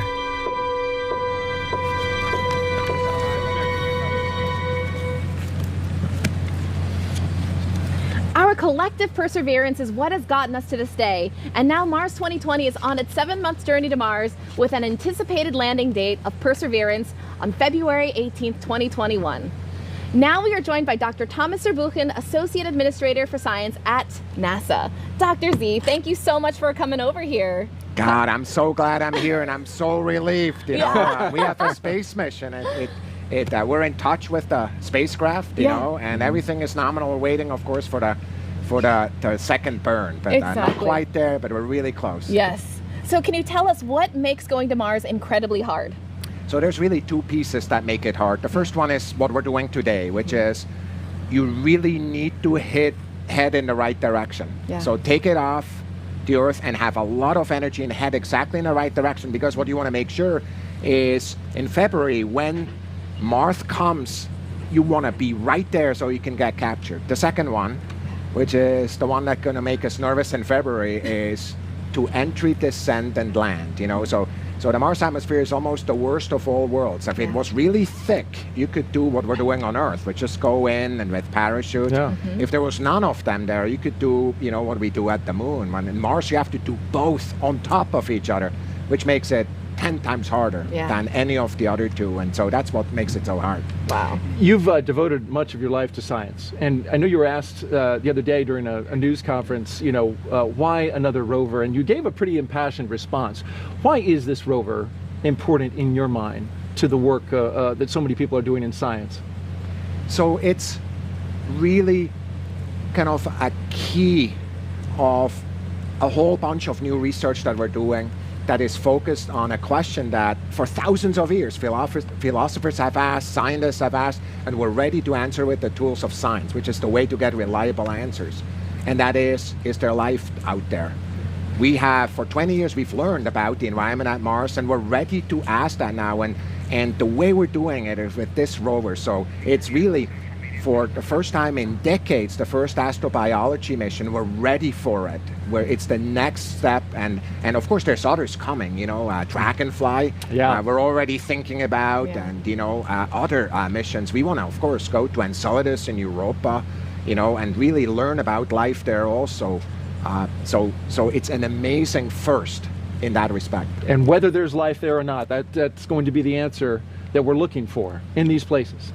So yeah, exactly. Yeah, and so we want to do a social media question real quick, if that's all right with you. Oh, absolutely. All right. We have a question from Twitter. What is the key difference between previous NASA missions, rover missions, to Mars, like Spirit, Opportunity, Curiosity, and Perseverance rover? In what way is Perseverance unique from the previous ones? So there's a fundamental difference in the approach. And the fundamental difference is that we decided to put the instruments on Perseverance, the best geology instruments on this, so we can find the right samples. And we decided not to put a chemistry lab on it. Guess why? We don't know which one yet. And so what we're doing is we're actually collecting the samples that we're going to bring to the best labs that are available to humanity, which are the labs all over the world. And that's the choice here. And that's, of course, to do that, we need to do another first, which is humanity's first round trip to another planet. And that's what makes it different. We've got more with the launch operation to go, but real quick, how'd you feel about that launch? Oh, I loved it. It's like punching a hole in the sky, right? It's really getting off the cosmic shore, our Earth, into wading out there into the cosmic ocean. I just love it every time it gets me. All right, very good. Dr. Thomas Zurbuchen, thank you for joining us. We appreciate you being here to explain all the science and the excitement that's coming up. Thank you so much. Appreciate it. Now we've talked to scientists and engineers, and we have shared highlights of the mission and tech demonstrations that are central to the Perseverance rover. And folks, we have a lot more to share. Mars Perseverance has been flying in space for more than a half hour now. Let's check back in with Joshua and Mick to recap the flight so far and tell us what's coming up next. Hey, thanks, Moo. Yeah, as you're seeing on screen there, that is, again, the animation of the Centaur in motion around Earth, in orbit around Earth. And you can see there, like I mentioned, the animation being driven by real telemetry data. Mick, how is the report coming back from the first burn and then currently our coast phase? So we're hearing from Jesse Gonzalez and the engineering team is that everything so far has been nominal. Centaur's been performing well. All the settling firings have been going great, which is keeping the fuel that's still in the tank where it needs to be as we get ready to come up on main engine start 2 for that second burn, which is very important to get us our velocity and into that transfer orbit to Mars. Yeah, so that will be up in just a few minutes, but I think we're going to actually send you back out to our main desk to hear. Oh, sorry. I'm being held. We're going to hang out here. So coming up, talk about C3, Mick. This is something that we talked about having to do with the energy to leave Earth and go somewhere else. We're talking about having to get to speeds over 25,000 miles per hour. That's Earth's escape velocity. Yeah, so C3 is basically just the technical term that we use in the aerospace industry to refer to the velocity that we need to get the vehicle where it needs to be. So as you said, we got that little over 2 million pounds of thrust that we left Earth this morning with those mighty 4 solids on the Dominator. I still like that from Tori Bruno. Tori, I'm gonna take that one from Tori. But we got off here and into the park orbit with the proper velocity we needed. And then, of course, this second burn is so important for the velocity we need to get in transfer orbit. Awesome. So the Dominator punching a hole in the sky, as Dr. Zurbuchen said. So we will send it back out now to the main desk and be back with you in just a minute to catch that second burn. Daryl? All right, thank you very much. Thanks so much, Joshua. Joining us now to talk about how special these missions are is Dr. Michael Watkins. He's the director of the Jet Propulsion Laboratory in California, which planned Perseverance's mission to Mars. That is my home center. Thank you for joining us, Dr. Watkins. My pleasure. So we have so many great questions for you. Why are missions to Mars unique? Well, I think they're unique for 2 ways. I mean, one is just Mars. It's been in our imagination for centuries. It's a place that looks like the Earth. It looks like it could be home to us. It looked like it was once home to to what could have been life. And the fact that we can get there, and we can get there every couple of years, and we can send missions, and we can build on those missions, and you can learn from your mistakes. You can learn from your successes. One of the things I like to joke about is we say Perseverance looks like Curiosity, but the people who built them are the same. They look even more like each other. And so they, so a lot of our folks worked on Mars Pathfinder, they worked on Spirit, Opportunity, they worked on Curiosity, and now Perseverance. And that, that history, that group of folks, they're just world leaders, and it's why we're successful. So you oversee the Jet Propulsion Laboratory in California and doing incredibly complex work. Why are these robotic missions so hard? They're hard because you can't really see what's going on. You can't use your human responses, right? You're used to driving your car and you see what's happening, and you turn the wheel. In this case, we've got to tell the rover, we've got to prepare the rover to do a lot of that stuff on its own, right? And so we've got to understand Mars, we've got to understand how the rover works, and we've got to put all that together into a machine that can function more or less without us. Mm-hmm. So we talk to it once a day, and we say, how are you doing, and go over there and do these experiments, and then it's got to do that.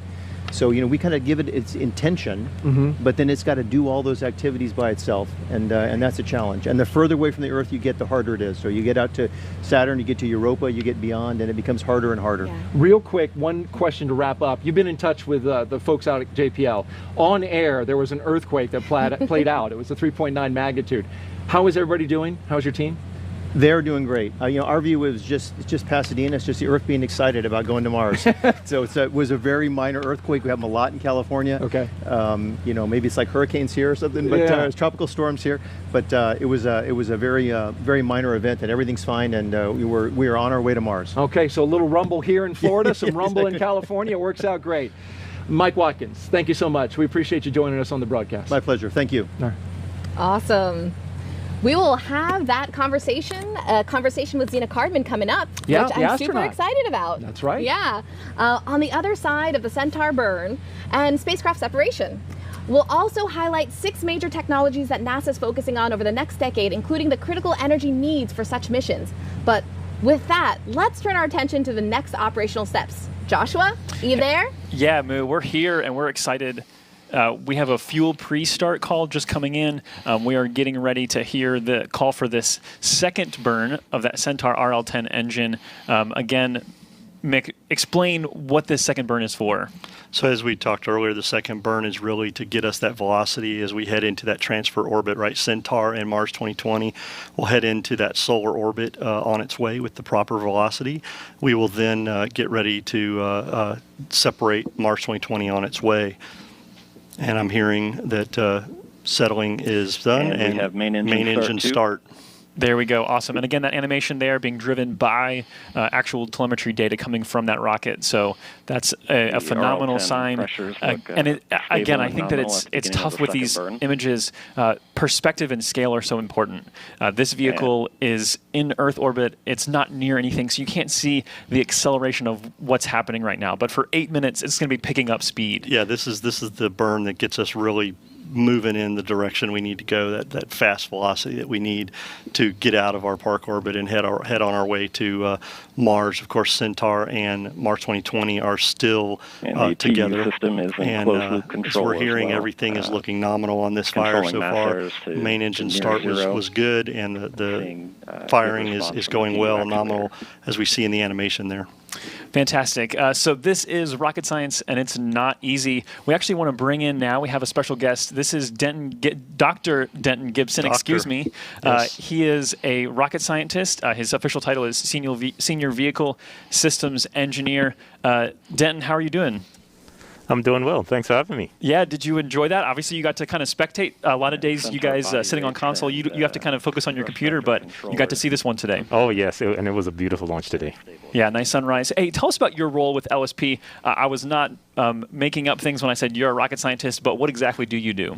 So as our role in LSP, as a vehicle system engineer, we are the engineering team lead for a lot of the rockets that we launch our science missions on. And we are responsible for the oversight and insight into these launch vehicles for the NASA. That's awesome. And I know in the past you've supported a variety of vehicles. Tell us a little bit about the vehicles that you have supported and the ones you're focused on today. Yeah, so some of the vehicles I supported in the past is the Delta II, which was a long-time workhorse for our science missions, as well as the Pegasus and Taurus/Minotaur C. And right now I've been focused mainly on the Falcon 9 and Falcon Heavy. Yeah, awesome. So obviously not focused on the Atlas V, but a lot of that experience and the process is the same. I want to take a moment to pause and say Denton's there at Hangar AE. That's the NASA Launch Services Program's hangar. They're very proud of that. We call it the telemetry center of the universe. That's where the data for today is flowing. But I wanted to also ask you, is the process the same for all these vehicles? When we talk about the telemetry and these sort of processes of getting from Earth to Mars, does Falcon 9 experience translate to Atlas, or are they completely separate? So the overall process for many of these launch vehicles are the same, whereas you ship stages to the launch site and assemble the launch vehicles by stages. So in that sense, they're the same, but there's a lot of differences between the launch vehicles that may change that process a little bit. But in general, the processes are the same. Yeah, and Joshua, I was going to say, Denton, I work with Denton quite a bit over the years, and he talks about the different vehicles he's worked on. But Denton is one of my senior vehicle engineers in LSP, and so although he's not totally supporting Atlas V today, he does have experience with Atlas V, and as he said, things are very similar. So using his experience, we're able to train and bring on new generation of engineers, and Denton's been a huge part of that to allow us to grow our bench, if you will, to start working commercial partners. Yeah, awesome. So Denton, tell us a little bit about kind of what's involved, what goes in behind the scenes, what's the rocket science of going from Earth to Mars, this maneuver to go into solar orbit. Yeah. So a lot of the things that happen behind the scenes it's a lot of analysis work done by our analysis teams. I mean, it's months and months of analyses that are performed based on the orbit insertion, the performance of the launch vehicle. A lot of modeling and simulations is done to be able to get to this point to where we can transfer from Earth orbit into solar orbit. Awesome. Obviously, you're a rocket scientist. That's for a lot of people, that's like the pinnacle. That's like, hey, I want to be a rocket scientist. So where do you go from here in your career? Because obviously, I'm sure there's lots of things that you'd like to go and accomplish. So, going from here, I mean, one of the coolest things about this job of working in the launch services program is working the launch, right? I mean, who doesn't love a launch, and who doesn't love working launches? Yeah, we love them. We love them. Excitement this morning, right, Denton? We got to see that's what it's all about. Of course. So, one of the ideal jobs would be a launch director, because you get to work all the launches. I mean, Very how cool good. is that? No, yeah, that's true. And I guess you get to, is it right to say you call the shots, or is it that the buck stops with you, or how would you say that? I'd say the buck stops with the launch manager. As today we talked, right? Omar Baez is our launch manager for Mars 2020, and he had to poll the team and make sure everything's ready to go. So the buck does stop with him right there on today's launch. And as Denton says, I think there's a lot of people that would love that job, and Denton's definitely looking at that next step. So I guess we need to give Omar and his assistant launch manager, Tim Dunn, a heads up. Yeah, there you go. Dr. Gibson. Dr. Gibson is Up on and the coming. way. Yeah. Awesome. Well, Dr. Gibson, before we let you go, give us a real quick snapshot. I know you have a mission coming up later this year. What are you working on? So we're supporting the Crew 1 launch coming up. So we're helping commercial crew out with that one, as well as Sentinel-6 as far as the LSP missions. That's coming up later on this year. And so we're excited about that one. Yeah, a ton going on. Dr. Gibson, appreciate you. Thanks. And I want to take a special moment on the commercial crew note to comment. We've got a big day coming up. Yes. Pending weather. There's a tropical system that might kind of get in the mix here. But we have a tropical system that could create some problems. Otherwise, we've got Bob and Doug from Demo 2. They're coming home on August 2nd. Yes, I was going to say, Joshua, that's important for us also in LSP. Denton was my lead VSE, along with a few others that are in the group that worked that mission with the commercial crew program. And so it's really important for us to be able to support other programs within the agency to make these things happen. As we launch Mars 2020 today, which is another step for us getting humans to Mars, right, is getting humans launched off of Earth soil was a huge step for off of American soil. Yes. was a huge step for us. Yeah, and so talk about that really briefly with LSP. Obviously, Denton there, appreciate him and his contribution, and you working towards commercial crew, but also supporting Artemis, which is also part of that path of getting humans to Mars someday.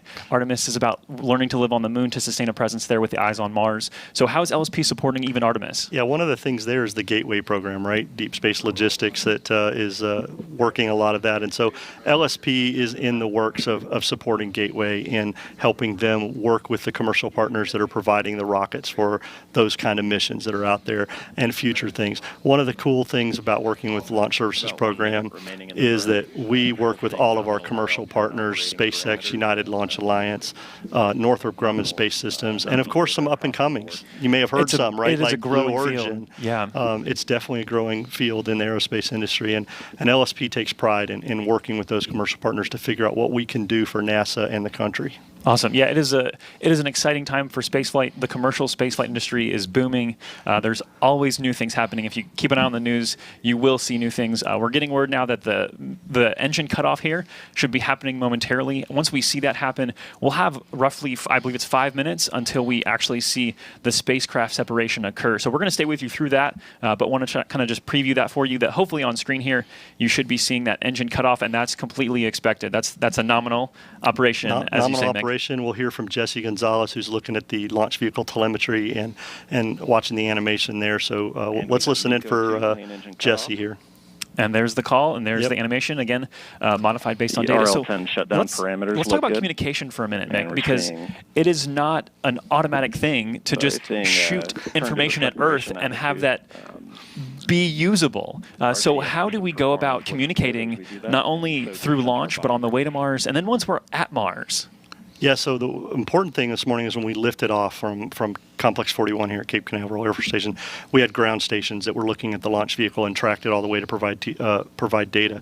Once we got onto orbit after stage separation, you heard a call out for TDRS, the telemetry network that NASA owns, which, by the way, is also used for the ISS and will be used hopefully for the landing with Doug and them. Yes. So getting off the ground today was great because we could deconflict some of that TDRS usage, right? But TDRS is very important for us to be able to get the telemetry from the launch vehicle back down to Earth here. And then, of course, when Mars 2020 separates and it gets on its way to Mars, then the JPL team will take advantage of NASA's Deep Space Network, which has been around for a long time, to be able to transmit commands and data back and forth to the Mars 2020. So it takes a lot of folks to work those, and the TDRS and Deep Space Network are very important to not only the science missions, but human space flight also. Yeah, and I think the coordination of that is something that people don't get a chance to understand much, because as you said, we're using TDRS for crew return, we use TDRS for space station, and TDRS is not an unlimited resource. We have a good number of TDRS satellites in orbit that help us do these things, but it is a coordinated effort across the globe, because we even have ground stations in Australia, I think. Yeah. Where are all of our ground stations even? We have ground stations everywhere, not only here in America on the West Coast and East Coast, but then you get into South Africa area, Australia, you said. We have several ground stations that catch up different things for missions. But, of course, in orbit, TDRS and the Deep Space Network are very important. And as you said, there's not an unlimited amount of resources there in the TDRS network. So we have to coordinate those things within the NASA agency and with our commercial partners when they're used for our launches. And again, that's another part of what NASA does as an agency. Yeah, so just on that note, kind of thinking about around the world, currently this spacecraft is roughly over the South Indian Ocean. So that's just thinking about how fast we're moving, just the amazing world of spaceflight. It's just hard to put into words sometimes of like, we're literally flying around the Earth and we're already halfway around it. And so I want to talk actually about planetary protection some more. I know we heard about that a little bit from Moo, about how they're working to protect Mars from contamination, so to speak, just putting things there we don't want. And we have to consider that, or ULA has to consider that when they're flying to Mars and delivering the spacecraft. Yeah, it's a combined team. ULA, JPL, LSP had to look at that for when we get ready for spacecraft separation here in about a minute, right? One of the things we talked earlier is that Centaur and Mars 2020 are on the same path towards Mars right now. So once we separate, Centaur will do a CCAM maneuver, or what we call a contamination and control avoidance maneuver, and then blow down what's left of propellants in its tank. And by doing that, we have now put Centaur on a different track so that it will not intercept Mars or interfere with Mars 2020 at all for approximately the next 50 years. Yeah. And that took a lot of work by the JPL team and the launch team to make sure that would happen. So again, another planetary protection maneuver that had to be done. Yeah, and I understand from the telemetry experts in LSP that this rocket actually, after the second burn, is not actually aimed straight at Mars for that reason. It's actually aimed slightly off of Mars. And so Perseverance, Mars 2020, will redirect itself just slightly. We're not talking about over 7 months, a little bit of difference here makes a lot of difference later. Absolutely. And Josh, we heard Jesse telling us that Centaur is spinning up. This is the maneuver right prior to spacecraft separation, where we get into a slight roll to give Mars 2020 some stable Centaur tank pressure, stability. Very good performance from the RCS system, and stable indications from the avionics systems as well. So RCS there, the reaction control system, that's those small, the series of those small engines that you see firing around the spacecraft. Those are used for that in-flight operations that they need. The rolling activities, as Mick's saying, is basically providing stability to the flight of Mars 2020 as we go forward. Tell us about actually... And we have successful separation of Mars 2020 with the Perseverance rover. There we go. Awesome. We got some nice applause there. That is a big moment. We are hoping to get some live video back from that because of the time delays with communicating with things in space. We don't have it at this instant. We're hoping we'll get to see that here in a few minutes, and we'll bring that to you if we do. But tell us about the separation maneuver, because the apparatus, the actual...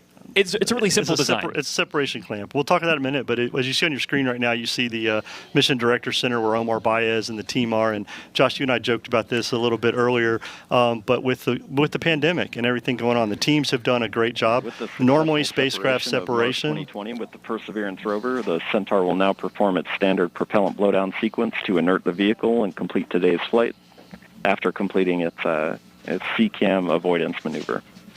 This will conclude today's commentary of the Mars 2020 mission. This is Atlas Flight Commentary signing off. So that's the end of ULA's job for today. Jesse Gonzalez did a great job with the ULA commentary this morning. But what I was saying about the Mission Director Center is normally we would see a lot of clapping, a lot of hoop hollering, a lot of handshaking. Yeah. But with the pandemic and everything, people are staying their distance, taking the guidelines seriously, wearing masks with this. So we saw a lot of air high fives, right? Yes, and stuff. absolutely. So that does not take away from what the team is, how excited they are. They have done a lot of work to get to this point, and that seeing spacecraft separation is awesome. So, but and throw all on top of all that, 2020 was like, here, have an earthquake, right? So it's just we did it. Like we're most of the way there, not there yet. Yeah, as you heard Omar earlier in the broadcast say, a lot of us when we started this, when the pandemic started, we kind of thought Mars 2020 might be Mars 2022. Yeah. But Mr. Bridenstine and the NASA agency decided to move forward. The teams found ways to do this. As we heard, they were disciplined, they were focused, they were courageous. And all that played off today with a successful launch at 750, and now spacecraft separation, Mars 2020, Perseverance and Ingenuity on their way to the red planet. Hey, we're going to wait for acquisition of signals. Stay with us, but really fast, Mick, tell us very, very quickly about this mechanism, because we teased it. We teased it, yeah. How do these things separate? So the separation system is called a Marmon clamp band, actually designed earlier by Karl Marx, one of the Marx brothers. Very simple design, but it has some spring systems in it that once the signal is sent and the bolts release the clamp band, the springs basically just give just enough force to push the spacecraft off the front of the vehicle. Awesome. And again, hopefully we'll see that video here momentarily. But for now, we're going to send it back to you and check in for one final time in a little bit with the folks here at ASOC. But Daryl, back to you. All right, thank you, and great job, both of you, Joshua and Mick. It's always great to see Mick explain that springs are what's getting us to Mars. All right, so we've got our second burn underway. We've been flying for right about an hour, and as you just saw, spacecraft separation went well, and so that's fantastic. We can now say that Perseverance is officially on its way to Mars. What a beautiful thought that is. And while NASA has been tracking the spacecraft since launch with its tracking and data relay satellite system, I know the mission control team at JPL is turning their attention to the next milestone, and that is ensuring that the array of communication antennas known as the Deep Space Network, or DSN, begin to receive a signal from the spacecraft flying the Perseverance rover to Mars. We expect to see the teams acquire the signal close to 9:14 Eastern Time. Though, as you saw, the spacecraft separation has occurred in the shadow of the Earth and out of line of sight of the system, so this could take a bit longer than estimated. All right, and so finding life on Mars won't be as easy as you might think, and we talked a little bit about that. Here to talk about that and more is NASA astronaut Zena Cardman. Zena is here to join us, and we're so glad that you're here. Thanks for taking the time. First of all, your reaction to that launch. Wow. every time it takes my breath away. I had actually never seen a launch before until I got this job as an astronaut, and now I'm very lucky to have seen 3. And every single time, it just makes me feel so much emotion. And kind of talk us through, I mean, it got up quick, right? So as you were watching it, you feel the rumble? It did, yeah. First you see it go up, and then you feel the rumble as the sound travels to you, and you can really feel it in your chest. It's amazing. Very good, very good. Talking about astrobiology now, you have an amazing background. You've searched for signs of life in some of the most extreme environments on Earth, the Antarctic, the Arctic. So you're used to looking for these biosignatures. What are your thoughts about this rover searching for signs of life? Yeah, you know, we have a lot of experience looking for signs of life in unusual environments here on Earth. So if you take a look at Mars today, it's very cold and very dry, and we have some places on Earth that are actually a lot like that. So places like Antarctica or deserts. But if you want to look for signs of ancient life, life that existed billions of years ago perhaps, when Mars looked maybe a lot more like Earth does today, you have to know what those signs of life left behind in the rock record. Because microorganisms are very tiny and very soft, so they don't leave a fossil the same way a dinosaur would leave a bone or a footprint. So instead we use these chemical signatures. Daryl's dreams shattered again. We told him there's going to be no dinosaur bones on there. He really wants to see something wiggling around, but no. So why do we need to go to the moon before we go to Mars? That's such a good question, because we've been to the moon, right? But we haven't been to the moon to stay. We really don't know how to live off of Earth on another planetary body, and we really need to figure out how to use resources, use tools, especially if we want to do geology on Mars. The tools that we use here on Earth are going to look pretty similar, but they might not work quite the same way. And because the round trip to Mars is so much longer than the round trip to the moon, when we go, we want to do it right. Very good. And how do you like that rover behind you, huh? Oh my gosh, I love it. Yeah, it's great. Hey, I want to ask you some social questions now. These Absolutely. are some from our audience who have been watching. Oh, so great. We appreciate you doing that. Our first question comes to us through Facebook. Thomas asks, will Perseverance land to investigate the landing site for a future manned mission in the same location? Yeah, you know, that's a really good question. I think one of the most interesting things about doing a mission to Mars is choosing where you're going to go. Yeah. Because, you know, you can imagine planning a mission from Mars to the Earth, and if something landed in Utah versus landed in the ocean, your vision of Earth might be quite different. So one possible approach is taking a human mission and going back to somewhere where these rovers have been already, or maybe we'll decide to explore somewhere new. I have no idea yet, but I can't wait to find out. Awesome. It looks like we have another social media question from Twitter from Huda. Do you think that in a few years we'll be able to send astronauts to Mars in a safe way if we are able to send a rover like Perseverance to Mars in a safe and amazingly planned way? I hope so. We won't go until it's safe for humans for sure, and we're not going until it's a round trip. But actually part of this mission, of course, is a round trip, and so we will eventually learn how to send a rocket to Mars and then have something lift off of Mars and come back. Awesome. Well, Zena Cardman, thank you so much for being here. You did a fantastic job. You were a great guest, and glad you enjoyed the launch. Oh my goodness, it's impossible not to. No doubt. All right, thank you both. Now, as you can imagine, there are a lot of systems to develop and prove out as we prepare for sending humans to Mars, as you just heard. Here now are 6 technology disciplines that are critical to the success of our future explorations.